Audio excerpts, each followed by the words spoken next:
ئەم وەفدە لە ڕۆژی یەکشەمەوە لێرن ئەمڕۆ پێشەمەیە سەردانی پارێزگای هەڵەبجەیان کردووە سەردانی زانکۆیان کردووە سەردانی ناحەی بیارە خورماڵ سیروان بەمۆیان کردووە چونەتە مەرزی حدودی لە تەوێڵە و بابڕین مەرزی دووەمان لە بەمۆ و ئەم پێشڕۆژە چەندین مزەکەری باش چەندین ئەحسایی باش چەندین داتای باشیان کۆ کردوێتەوە کە کەیسی بە پارێزگابوونی هەڵەبجە ئەگەر تاکو ئێساچێت لە 150 لە لای حکوومەتی عێراقی فیدرال پارێزگا بێ ئینشاڵڵا هەوڵ بدرێت لەم دەورەیە و لە کۆتایی ئەمساڵدا ئەو لە 150 تەکمیلە بکرێ. پیان وایە هەڵەبجە شارێکە لە ڕووی ئەوەی کە پێویستە هەمومان قەرزارینی خزمەتی بکەین و ئەو ئەرک و واجبانی خۆیان بە واجبێکی با بڵین زۆر شەرافەتمەندانە سێر کردووە و خۆشحاڵ بوون.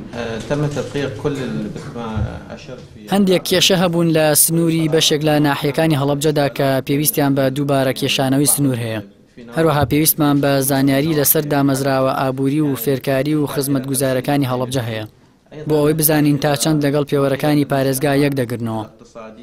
راپۆرتی کۆتاییمان وەرگرتووە کە ئەوەش یارمەتی دەرێکە بۆ پارێزگاکە دوای ئەوەی دەگەڕێینەوە بۆ وەزارەت کاری لەسەر دەکەین.